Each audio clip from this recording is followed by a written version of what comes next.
microphone, you come step right in the middle. We are very honored to have. You've got to be in the middle. It's got to be a rose between two thorns. Hey, to you. that's one of the reasons why, and I told you this, when I look at my career, and it goes back since 1988, Merv Griffin gave me my first job, believe it or not. Wow. Gave me my first job. And you look like you're 35 years old. It's all the skin that products. soap that we were just talking about.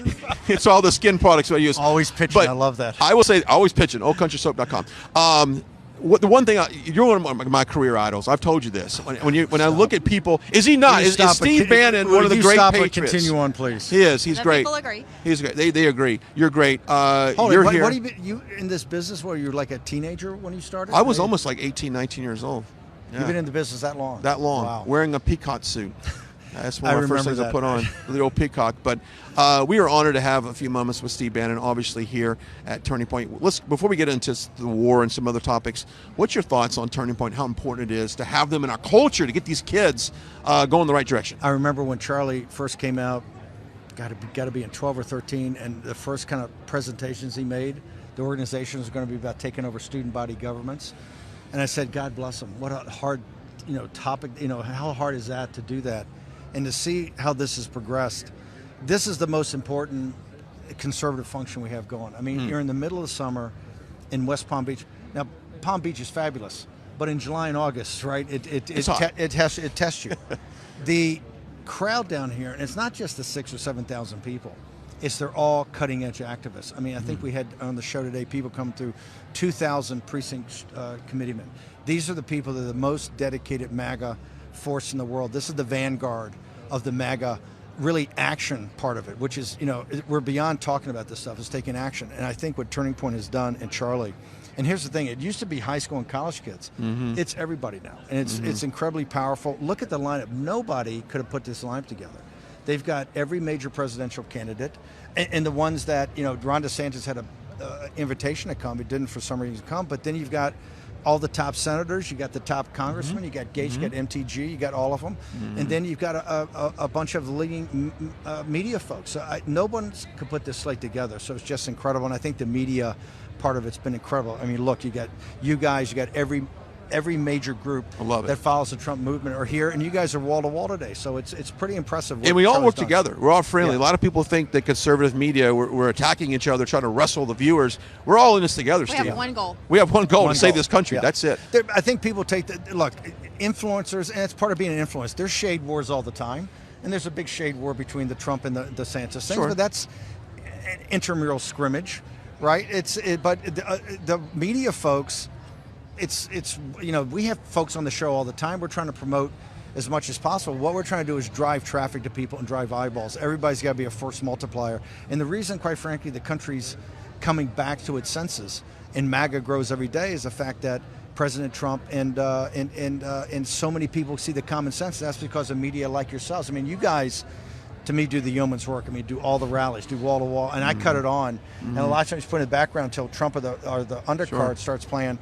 You guys are 8, 10, 12 hours. I go, and I tell people, they said, why don't you guys go do that? I said, do you understand how hard that is? We like to talk. You see these wrinkles on my forehead? It's from the... No, it's in the baking sun or the freezing cold. I mean, you guys are like the special forces, but it's a great service. Yeah. I think you guys have got the definitive library on Trump's speeches, right? I mean, you've been there for all the amazing small moments. So no, and I think people got to understand, if you thought 16 was tough or 20 was tough, you ain't seen nothing yet. Let's get into that for a second, because we said before you came on that we always said this is the most important election of our lifetime, and we always felt like they were. Steve, I really think this one is it. We've got to go all in on this. Look, I think in 16, when I stepped in as CEO, I always tell people, he was so far, he was 10 or 12, 14 points behind with 100 days to go. That was a providential win. We had the greatest candidate, the greatest message in a jet, Trump Air, no money, just him. Right. And we were able to pick, and people just gravitate to that message.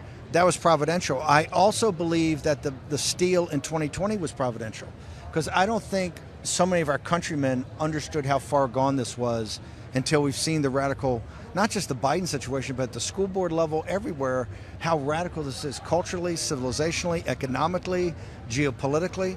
And so I think that was providential. Also, having it stolen, I think, woke up even more people to what the problem, what the issues are. The country's on the line. If we don't win And when I say win, I mean take the House and the Senate and a bunch of governorships. If we don't have people turn out, and it's quite simple, this is not a theoretical exercise anymore. You know, Mike Lindell is going to have this big debate on Tim Pool this week with Scott Pressler and Matt Braynard. I love both those guys. They're taking the point of ballot harvesting and do what the Democrats do. Mike's going to take the point of, you know, he's against that, right? 100%. He's for take the machines out. He's got a plan. I said, Mike, people love you.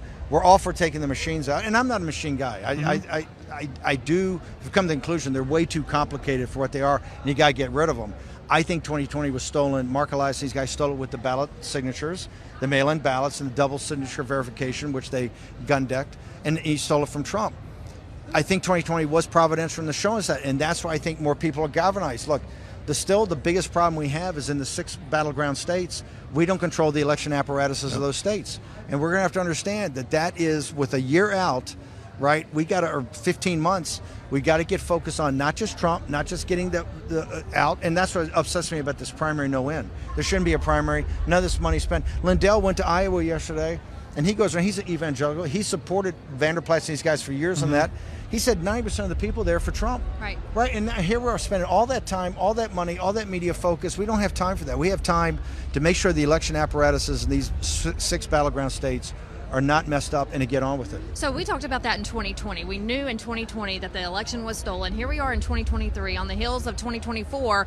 What do you think has changed, and our chances are that we won't have a repeat in those states? I think the fact that you've got a number of grassroots people and others that are now coming together and say we got to go through the details of exactly, and I think that's why this debate was, and I told Mike, unless you can convince people, and I think you can, that you got a plan that can be executed to get to game day vote paper ballots by November 2024, people are getting the ballot harvesting business. We had a bunch of committee chairs from Florida just at the show, precinct committee guys, and they said, look, we love Lindell, and he was there, we love you, but we're ballot harvesting, and that's a backup plan. I just think we've got to get in the same business, the same rules of the Democrats. We can't let this thing be stolen. And look, we talked about it in 2020. I went around when Mark Elias put out the Transition Integrity Project. Raheem and I and Bill McGinley went around and said, this is in June and July. Mark Elias, the evil genius, he put out the entire plan. It said by 11 o'clock or midnight on Election Day, Trump's going to be winning in a landslide. He says, we just have to take calm, that all the votes from the mail-in votes are going to take 2 or 3 weeks. He said Biden will be declared president before Thanksgiving. I said, here's what they're talking about. These mail-in ballots are all completely ludicrous. That's what we got to fight. We got to fight ahead of us. We got to fight the still primary, the RNC, and the donors are going to try to chop block Trump. So we got to get through that. The general election, and I don't happen to believe Biden will be the nominee right now. I think they'll trade him out, but we've got nothing but a war in the general election, and then we got to make sure they can't steal it. And by the way, then that's the easy part. Then comes, we had the team, Johnny McEntee, those guys training up people for the second one, because this time they know Trump's coming. And they know Trump's sitting there going, the administrative state is an existential threat more than the Chinese Communist Party. They're going to be waiting for him. So just winning, as hard as that is, easy. It's then going in and governing like he wants with taking down the administrative state. This is going to, we've got 6 or 8 years ahead of us of absolute political warfare. I love it. Steve Bannon joining us live here at the Turning Point Action here in West Palm Beach. Oh, you said a few minutes ago I've said a year ago, maybe 2 years ago, Gavin Newsom. I think he's going to wiggle his way in there. I said this on the recall. I said, and look, I love Larry Elder. He's a buddy. But I said, we have a chance to recall Newsom and end his political career. And remember, he was 20 points down. I said, guys, exactly. You guys were there. That was huge. I said, don't start putting up alternatives. All you got to do is get the recall, and we don't care who governs this 18 months. When we lost that, I went on the show and said, hey, Gavin Newsom, I think it's going to give you the California model. Yes. Right? What a disaster. Well, but what's interesting, I was in Iowa at the airport, and I sparked up a conversation with the lady next to me, and she said, oh, Gavin Newsom's great. And I turned to her and I said, what's great about him? She goes, oh, he's got nice tan, nice hair. And so I thought to myself, you're the reason why we're losing elections. We're voting for people based upon how they look, their charm, their charisma. We did that thing. It's called Barack Obama in 2008. You know what, though? Look, the streaming and the internet changed the media. Think about it. people didn't have access to this kind of stuff. Now, one of the things I say about the War Room audience, we work all day long to make sure we're ahead of the audience. Yes. There's so many other podcasts, so much information. You're the tip of the spear. Well, no, but they've got so much information. You got to work like crazy to make sure you're ahead of the audience. Yeah. The audiences today are, and that's why I mock Trump for being, mock Fox for being TV for stupid people, right? That if you want to really find out what's happening about President Trump, you really want to find out happening about MAGA, you come to all these alternative services right now. You know, Revolver, National Pulse, Gateway Pundit. You've got your streaming service. You've got these other Real America's Voice. You've got Mike Lindell's. OAN. But OAN. Yeah. But these are out giving real detailed information every day. So the person you saw is like a throwback to what the broadcast networks want. They want people as low information voters. I tell guys, after you've watched enough, you know, Right Side Broadcasting, OAN, Lindell, RAV War Room, and go to these sites, go to Citizen Free Press, spend a couple days to do that, and then go watch broadcast news or watch CNN. It's so stupid. I mean, we were mocking the guys at the Fox couch the other day because the way they talk about stuff is so simplistic compared to the details they have. Now, I think the rest of the nation is starting to come that way and getting more details, but there's a lot of folks out there that Gavin Newsom looks like a movie star, right? He's very articulate. Plus, if you're a lefty, he's the most progressive left. So I think Newsom will be the candidate. And by the way, I would love to see a fight. I'd love to see the country vote Newsom versus Trump. Yeah. Right? Yes, Wouldn't that be amazing? Yes. Because there's no middle ground there. You're the one or the other. You're the one or the Because Newsom is the most progressive governor in the country, and California has turned into the most radical in the country. Okay. He really is. And just last week, 50 Cent, who is a rapper who you may be familiar with, came out and said his exact words were, Los Angeles is done because of the different laws that Newsom has put into place for these criminals who get to walk free. So it's just, if that's what he's doing for California, they need to keep that in California and not bring that into the rest of the country. Royce White, Cube, 50 Cent, you look at what these black men are saying about the crime. You see what they're trying to do to their sons and daughters in these schools. This is a tectonic plate shift. I think we can get all of that group to vote MAGA and to vote Trump. But here's, I think we can do it the least, not to have them vote for Democrats. Remember, that was one of the reasons we won in 2016. There was a significant part of the African-American community, particularly in places like Philadelphia, that were not going to vote for Hillary Clinton. And to me, that demographic right now has had a belly full of particularly the radicalness in the schools. I think it's a huge open. And when you have 50 Cent say, this is how Los Angeles, he says, I can't even go around LA. It's a lawless city. Yeah. That's a huge. He's moved. He's now, I believe, living in Texas. Yeah, probably so. I want to get your thoughts. I know you got a lot of people here, and I know your time is very important. We do value it. The 3,000. I'm just going to go back and watch the Right Side broadcast of ACTCON. There you go.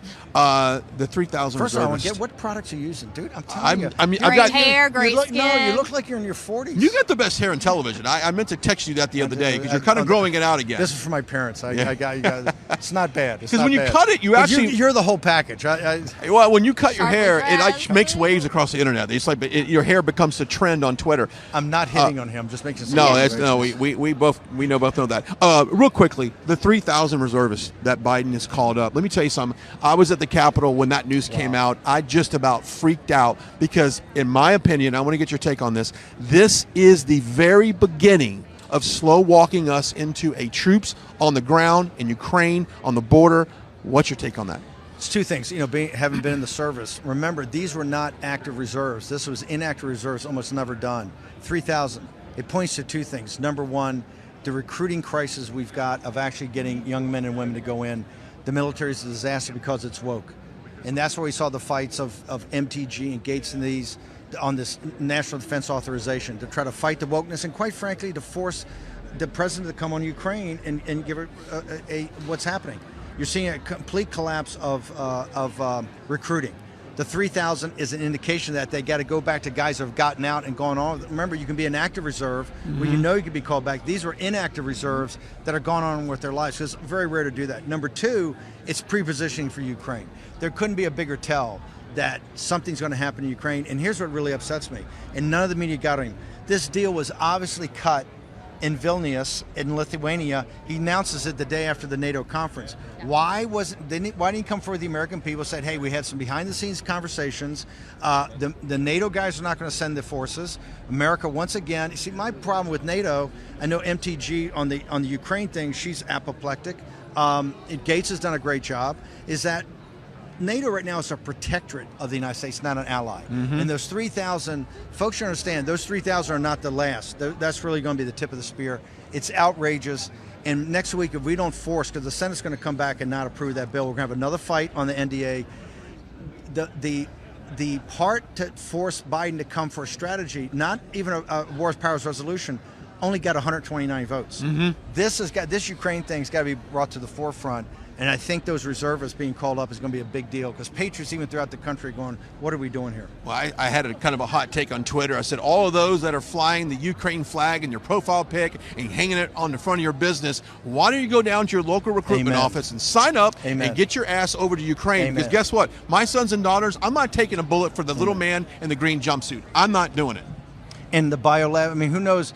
All the information coming out on the laptop from how the involvement in the CCP is obvious. This whole thing in Ukraine gets murkier and murkier while we're even there. And we haven't had a real accounting. The FBI, we need the whistleblowers to come forward. First off, I want Nancy Mace and MTG, the others that went to the 3 or 4 congressmen went over to the Treasury Department to see the special activities report. They won't let them take out.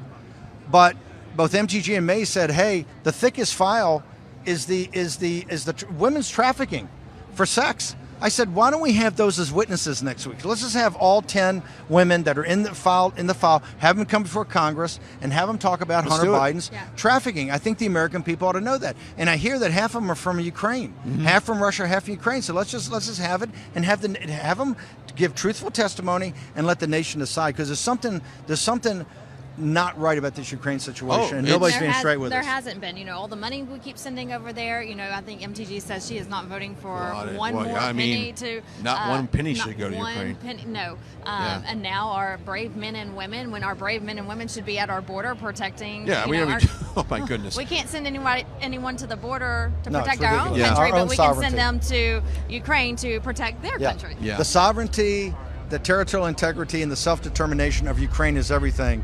It's not on the southern border of the United States. Yeah, and I think you're going to see going into this next election, if U.S. troops are continue to be on the boots on the ground, that might change a lot of. I mean, the Democrats were the party of peace. Think about that. You and I both know this. Coming through college, it was the Democrats were the party of peace, but now the Democrats want war for whatever reason. War and woke. War and woke. The great Steve Bannon. Everybody, give it up for the great Steve Bannon. Thank you so much. You guys such are a warrior. Right Side Broadcasting, you guys are doing a great job. I love watching all the Trump rallies, everything. Keep it up. Thank you very much. Keep up all the hard work. Well, God bless you, Thanks, and we look guys. forward to hearing your speech a little bit. Is it today, right? Tomorrow. Tomorrow. I wrap it up right for Charlie. There we go. Okay. I love You it. got to have a draw towards the end, right? That's right. Well, you're the Keep man. people Thank you around. so much. Thank Yeah, you. we'll put this down. Be careful. Making